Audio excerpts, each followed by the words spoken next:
window and picks her up, blanket and book included. The giant starts running through London then. Her blanket has been folded into something like a bag so she can be carried, and from her spot there, Sophie can see how the giant pulls different tricks go unnoticed in the city, like pretending to be a wall, covering the street lights, pretending to be cargo on a truck or even a tree.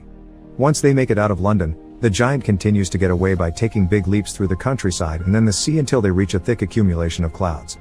The giant easily crosses it before running through a new area filled with random human objects and rocky formations. He doesn't stop until they enter a furnished cave. This is his home.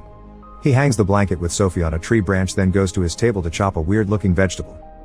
Sophie takes the opportunity to escape by climbing out of the blanket and onto the tree she's been left at. By following its branches, she makes it to the window, which she manages to open after having to push very hard. She accidentally ends up pushing some objects to the floor too though, gaining the giant's attention. He comes closer and tells her there's nowhere to go if she doesn't have wings, then he pushes the window, which in turn pushes Sophie onto the pan he's holding. He goes back to the table and after leaving the pan on it, he keeps on chopping the vegetable. Sophie asks him where they are. He replies it's giant country, which Sophie points out doesn't exist. Suddenly, a nose from outside freaks her out. The giant looks through the window and confirms it's the other giants, who all have names like Child Chewer and Maid Masher. Scared, Sophie begs him not to eat her, but the giant laughs at the idea of him eating humans. His way of talking's got grammar mistakes and weird sounding words.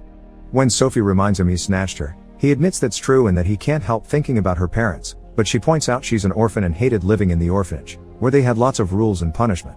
The giant insults the matron for it as he gives Sophie back her glasses and she asks him if the other giants are also nice. He replies while filling his bowl with weird vegetable stew that no, the other giants do eat humans and also consider the nice giant a runt. Sophie doesn't understand why she's been brought here then. The giant explains he did it because he can't have her telling everyone about giants. That would cause the humans to come and lock them up like animals. No matter how much Sophie swears she won't